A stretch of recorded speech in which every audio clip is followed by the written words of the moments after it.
पंखुड़ी की सास आज जोर-जोर से चिल्ला रही थी। अरे करमजली कहाँ चली गई? सूरज सिर पर चढ़ने को तैयार बैठा है और तूने मुझे अभी तक चाय नहीं दी।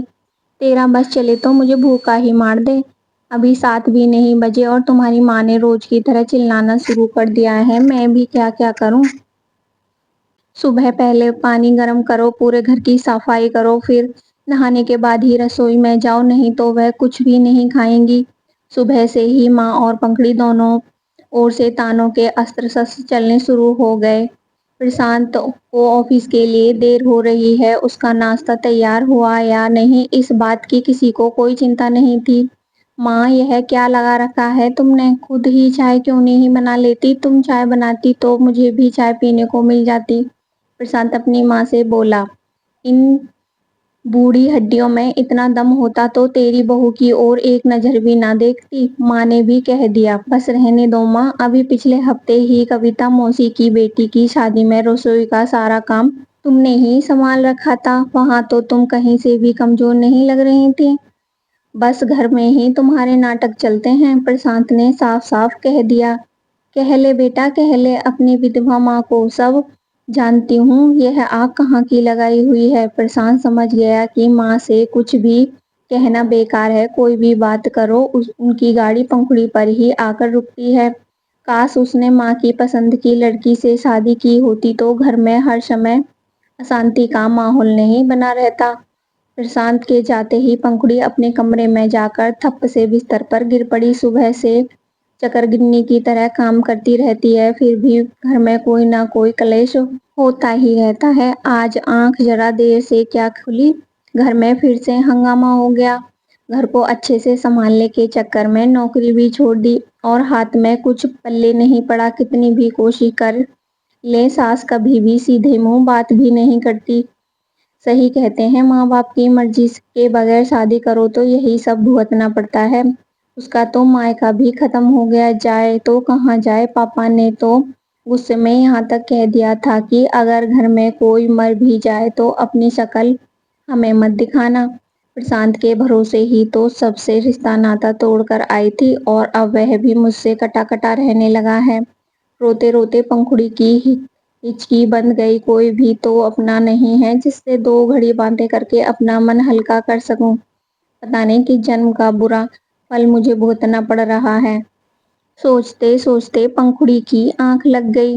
बहुत देर तक जब घर में कोई हलचल नहीं हुई तो मोहिनी जी की पंखुड़ी के कमरे की ओर आई। पंखुड़ी को सोता देख उनका गुस्सा सातवें आसमान पर चढ़ गया। यहाँ भूख से आंतें कुलबुला रही हैं और यह है कि घोड़े बेचकर सोई पड़ी है। गुस्से में तिलमिलाई मोहिनी जी ने पानी लाकर पंखुड़ी पर डाल दिया। पानी के गिरते ही पंखुड़ी घबराकर उठ बैठी। सारा घर खुला पड़ा है और इसे कोई फिक्र ही नहीं है। चाहे चोर उचक्के आकर सारा घर लूट कर ले जाएं तो आप क्या कर रही हैं? आपका घर है तो चौकीदारी भी आपको ही करनी चाहिए। पंखुड़ी भी चुप रहने वाली नहीं थी। देखो तो कैसे कैंची से भी तेज जुबान चला रही है। इसकी क्या माँ बाप ने बड़ों से बोलना भी नहीं सिखाया? कितनी देर से पानी के लिए आवाज लगा रही हूँ पर यह महारानी तो कानों में रूल ठूसे पड़ी है। मुझ पर पानी गिराने के लिए तो रसोई में जा सकती हो, लेकिन खुद पर पानी लेकर नहीं पी सकती। पंखुड़ी अपने ऊपर पानी देख बुरी तरह से झल्ला गई थी। दोनों बहुत देर तक बिना बात किए बहस करती रहीं। फिर मोहिनी जी पैर पटकती हुई अपने कमरे में चली गईं। ना तो पंखुड़ी ने खाना बनाया और ना ही कोई काम किया। दोनों ही अपने कमरे को बंद करके पड़ी रहीं। शाम को जब प्रशांत घर में आया तो घर में शांति पसरी हुई थी। सुबह से गया आदमी शाम को थका हारा घर आता है, उसका हालचाल पूछने की बात तो अलग, एक गिलास पानी भी पूछने की जरूरत नहीं। समझती हो? प्रशांत दुख से बोला। पानी का जिक्र आते ही पंखुड़ी भड़क गई। हाँ, सही कह रहे हो, बस अब बहुत हो गया। और पंखुड़ी ने एक सांस में दोपहर का सारा किस्सा सुना दिया। अब तुम मुझे बताओ, मुझे क्या करना चाहिए? सुबह से सिर में दर्द हो रहा है। मुझसे किसी ने पूछा कि खाना खाया, दवाई ली, कहकर पंखुड़ी रोने लगी। मैं चाय लेकर आता हूँ, उसके बाद दवाई खा लेना। बहुत देर तक दोनों में मौन पसरा रहा। कौन बात शुरू करे फिर? प्रशांत ने ही भूमिका बांधकर बात की शुरुआत की। पंखुड़ी, मैंने बहुत कोशिश की कि मैं माँ और तुम्हारे बीच तालमेल बिठा पाऊँ, पर आज के हालचाल देखकर ऐसा लग रहा है कि अब कुछ नहीं हो सकता है। मैं तुम्हारी जिम्मेदारी निभाने में नाकाम रहा। मेरी वजह से तुम्हें नौकरी भी छोड़नी पड़ी। मैंने तुम्हारी जिंदगी बर्बाद कर दी। मैं तुम्हारा कसूरवार हूँ। तुम मुझे जो सजा दोगी मुझे मंजूर है।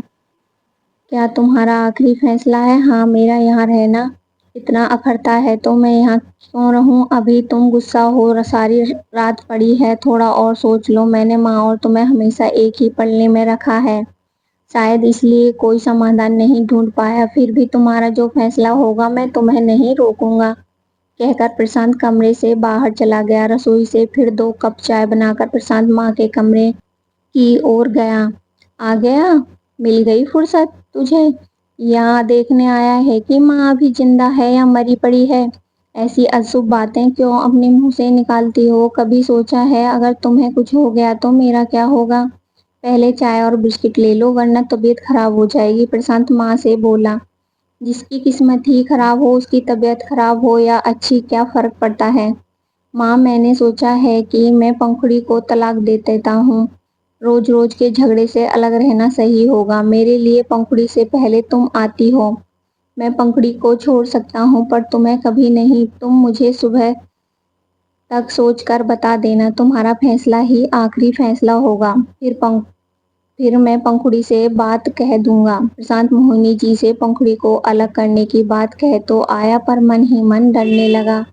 कहीं माँ ने सच में पंखुड़ी को घर से निकाल दिया और अभी तो पंखुड़ी के दिमाग में भी यही चल रहा है। अगर उसने ये फैसला ले लिया तो। उधर माँ बिस्तर पर लेटी हुई गहरी सोच में पड़ गई। आज इसे क्या हो गया है जो यह बहकी बहकी बात कर रहा है? कल तक तो उसके पीछे साए की तरह रहता था, अब अचानक से उसे छोड़ने की बात कर रहा है। कौन माँ होगी जो अपने बच्चे का घर तोड़ना चाहेगी? मुझे समझाने चला है, उससे नहीं कह सकता कि माँ का ख्याल रखा कर।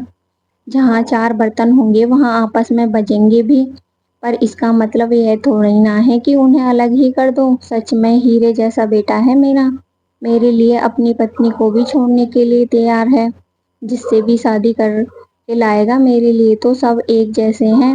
अपने बच्चे के लिए तो मैं 100 घूंट जहर के भी पीने के लिए तैयार हूँ।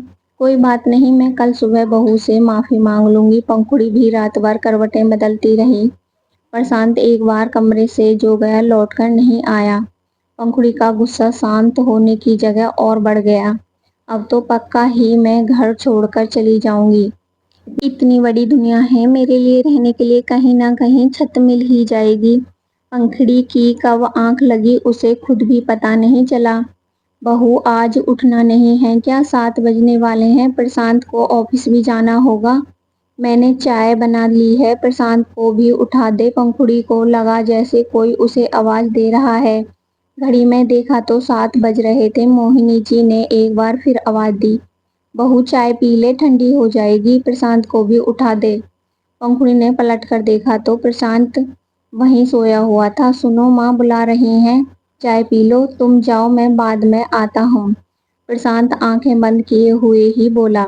अचानक पंखुड़ी के मन में जाने क्या आया, उसने मोहिनी जी के पांव छू लिए। सदा सौभाग्यवती रहो बहू, मुझे कल के लिए माफ कर दे, मुझे ऐसा नहीं करना चाहिए था। आप तो बड़ी हैं, आप माफी क्यों मांग रही हैं? गलती तो मेरी भी थी, मुझे खाना बनाना चाहिए था, पंखुड़ी बोली।